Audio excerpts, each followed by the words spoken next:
বিশ্বনবী মুহাম্মদুর রাসূলুল্লাহ সাল্লাল্লাহু আলাইহি ওয়াসাল্লাম যখন মা আয়েশাকে বিবাহ করেন, মা আয়েশার বয়স মাত্র 6 বছর ছিল।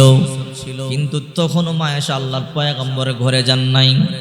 যখন মা আয়েশা বিশ্বনবী মুহাম্মদুর রাসূলুল্লাহ সাল্লাল্লাহু আলাইহি ওয়াসাল্লামের ঘরে যান, তখন মা আয়েশার বয়স ছিল 9 বছর। বুখারী শরীফের 3896 নম্বর হাদিস, হিশাম ইবনে উরওয়া রাদিয়াল্লাহু তাআলা আনহু বলেন, বিশ্বনবী মুহাম্মদ সাল্লাল্লাহু আলাইহি ওয়াসাল্লামের 11 জন স্ত্রী ছিল, এর মধ্যে একমাত্র কুমারী স্ত্রী ছিল মা আয়েশা রাদিয়াল্লাহু তাআলা আনহা। আল্লাহর নবী সর্বপ্রথম বিবাহ করেন মা খাদিজাতুল কুবরা রাদিয়াল্লাহু তাআলা আনহাকে। মা খাদিজার সাথে আল্লাহর পয়গম্বর লম্বা সংসার করেন। মা খাদিজা জীবদ্দশায় থাকতে বিশ্বনবী মুহাম্মদ সাল্লাল্লাহু আলাইহি ওয়াসাল্লাম দ্বিতীয় বিবাহ করেন নাই। হিশাম ইবনে উরওয়া রাদিয়াল্লাহু তাআলা আনহু বলেন, আল্লাহর নবী হিজরতের 3 বছর পূর্বে মা আয়েশার মা খাদিজার ইন্তেকাল হয়। এরপর আল্লাহর নবী সাউদা রাদিয়াল্লাহু তাআলা আনহাকে বিবাহ করেন। এরপর আল্লাহর পয়গম্বর মা আয়েশা রাদিয়াল্লাহু তাআলা আনহাকে বিবাহ করেন। আল্লাহর পয়গম্বর এমনি মা আয়েশাকে বিবাহ করেন নাই। আল্লাহ পাক রব্বুল আলামিন মা আয়েশাকে নবীজির সাথে বিবাহ দিয়েছে।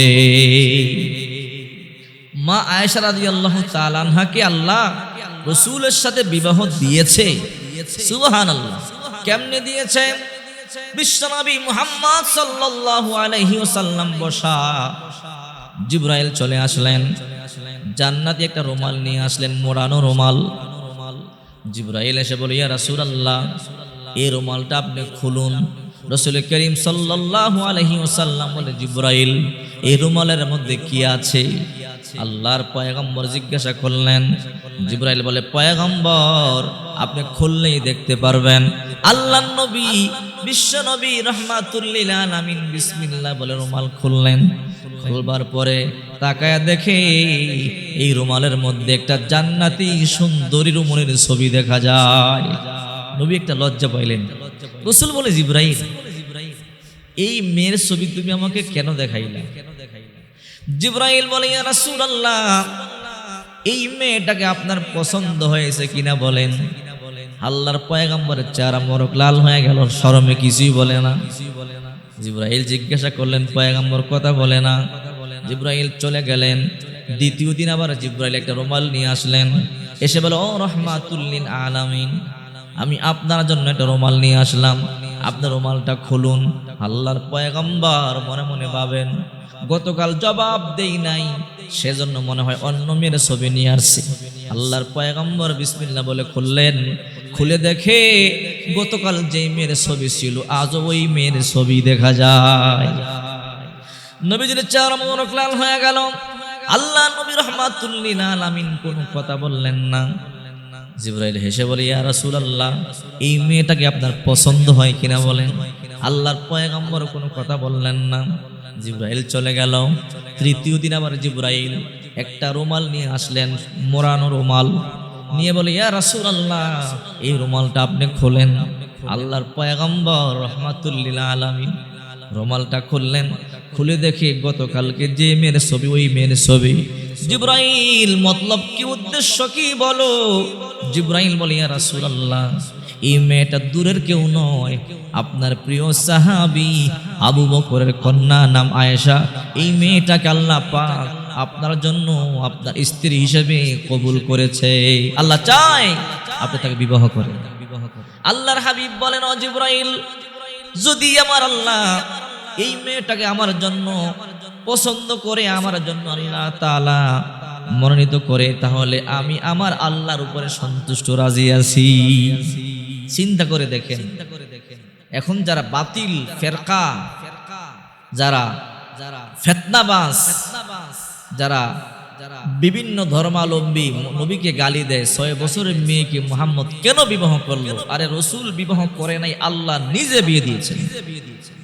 বুখারী শরীফের 3895 নম্বর হাদিস, আম্মা জান আয়েশা সিদ্দিকা রাদিয়াল্লাহু তাআলা আনহা বলেন, বিশ্বনবী মুহাম্মদ সাল্লাল্লাহু আলাইহি ওয়াসাল্লাম যখন বাসর ঘরে মা আয়েশার ঘোমটা খুললেন। আল্লাহর পয়গম্বর বলে, আয়েশা রে, তুমি সেই রমণী যার চেহারা আল্লাহ পাক রব্বুল আলামিন আগেই দেখিয়েছে। আল্লাহ পাক এর আগেই তোমার চেহারা আমাকে 2-3 বার দেখিয়েছে। এবার বিশ্বনবী মুহাম্মদ সাল্লাল্লাহু আলাইহি ওয়াসাল্লাম 6 বছর বয়সে বিবাহ করলেন। কিন্তু 6 বছর বয়স আল্লাহর পয়গম্বর আম্মা জান আয়েশা সিদ্দিকা রাদিয়াল্লাহু তাআলা আনহাকে ঘরে আনলেন না। 9 বছর বয়স আল্লাহর পয়গম্বর ঘরে আনলেন।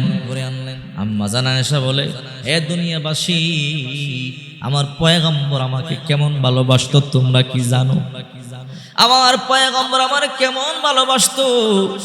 আমাদের ঘরে টাকার অভাব ছিল ঠিকই, পয়সার অভাব ছিল ঠিকই, কিন্তু ভালোবাসার কমতি ছিল না।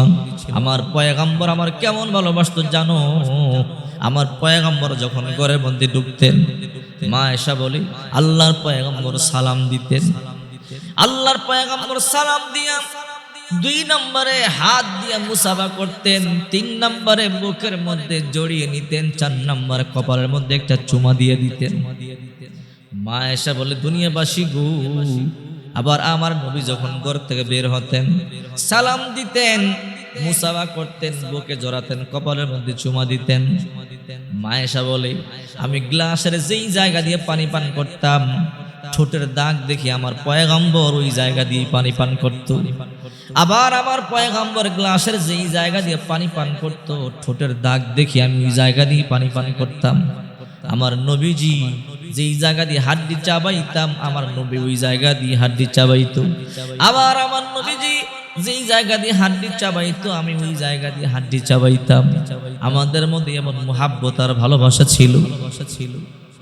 সমস্ত বিবিরা একদিন বসা, শুনলে আশ্চর্য হয়ে যাবেন। নবী আমার খেদমত বন্টন করতেছেন। কোন বিবি কোন খেদমত করবে? মা আয়েশা রাদিয়াল্লাহু তাআলা আনহা দৌড়ে এসে বলি, ইয়া রাসূলুল্লাহ, একটা খেদমত আপনি কাউকে দিবেন না, এই খেদমতটা আমি করতে চাই, আমাকে দিবেন। আল্লাহর পয়গম্বর বলে, আয়েশা রে, কোন খেদমত? বলে, আপনারে গোসল করাইবার খেদমতটা আপনি কাউকে দিবেন না। আল্লাহর পয়গম্বর গো, এই খেদমতটা আপনি আমাকে দিবেন, আমি আপনার গোসল করাতে চাই। পয়গম্বর বলে, আয়েশা রে, এটা আমার সমস্ত বিবিদের হক, আমি আমার সমস্ত বিবিদেরকে জিজ্ঞাসা করে নেই। আল্লাহর পয়গম্বর বললেন, বিবিরা গো, আজকে খেদমত বন্টন করব, কিন্তু আয়েশা তোমাদের মধ্যে সবচেয়ে ছোট।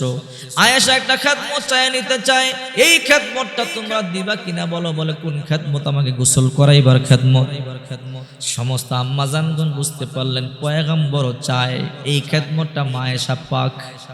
এবার সমস্ত আম্মাজানগণ বললেন, ইয়া রাসূলুল্লাহ, যেহেতু আয়েশা এই খেদমতটা চায়, এই খেদমতটা আমরা আয়েশাকে দিয়ে দিলাম।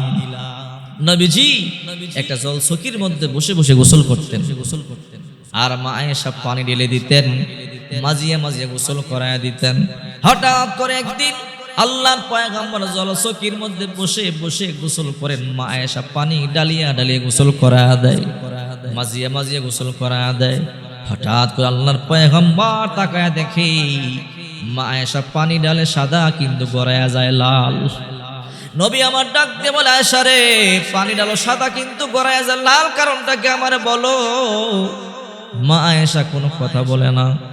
আল্লাহর পয়গম্বর কিছুক্ষণ পর আবার বললেন, আয়েশা, পানি ডালো সাদা কিন্তু গড়ায়া যায় লাল, কারণটা কি আমারে বলো? মা আয়েশা কোনো কথা বলে না। আল্লাহর পয়গম্বর তৃতীয়বার বললেন, আয়েশা রে, বলো, পানি ডালো সাদা কিন্তু গড়ায়া যায় লাল, কারণটা কি আমারে বলো? মা আয়েশা বলে, ইয়া রাসূলুল্লাহ, আপনি যে জলচকির নিচে বসেছেন, ওই জলচকির নিচে আমার একটা আঙ্গুল পড়িয়া ফাটিয়া গেছে। আল্লাহর পয়গম্বর লাফ দিয়ে দাঁড়ায়া গেলেন, আঙ্গুলটা টান দিয়ে দেখে একদম ফেটে গেছে, রক্তগুলো গড়ায়া গড়ায়া পানির সাথে পানি লাল হয়ে যায়। পয়গম্বর একটু থুতু মোবারক লাগায়া দিলেন, মুহূর্তের মধ্যে ব্যথা ভালো হয়ে গেল। আল্লাহর পয়গম্বর বলে, আয়েশা রে, আগে কেন বলো নাই? আগে বললে তোমার এত কষ্ট হইতো না। মা আয়েশা বলে, ইয়া রাসূলুল্লাহ, খোদার কসম করে বলি, আমি আপনাকে আমার জীবন থেকে বেশি ভালোবাসি। নবীজি গো, যখন আপনি জলচকির মধ্যে বসে বসে গোসল করতেছিলেন, আপনি বড় আনন্দ পাইতেছিলেন, আমি দেখতেছিলাম। ওই সময় আমি যদি বলি আপনার আপনার জল চোখের নিচে আঙ্গুল পড়ে গেছে, আপনার গোসল বন্ধ হয়ে যাবে।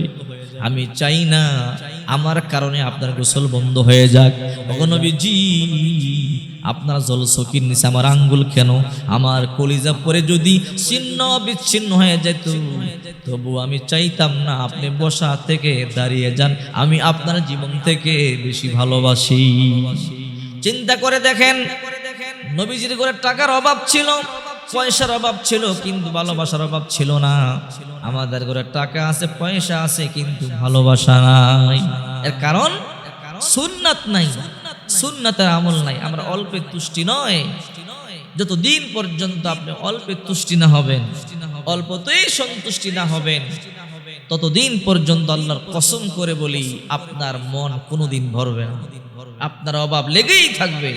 আর যখনই আপনি সবর করতে শিখবেন, অল্পে তুষ্টি হবেন, তখন দেখবেন আল্লাহ পাক আপনার ঘরে বরকত ঢেলে দিবে। আপনার তখন আর অভাব থাকবে না, শান্তি আর শান্তি, যেদিকে তাকাবেন শুধু শান্তি আর শান্তি।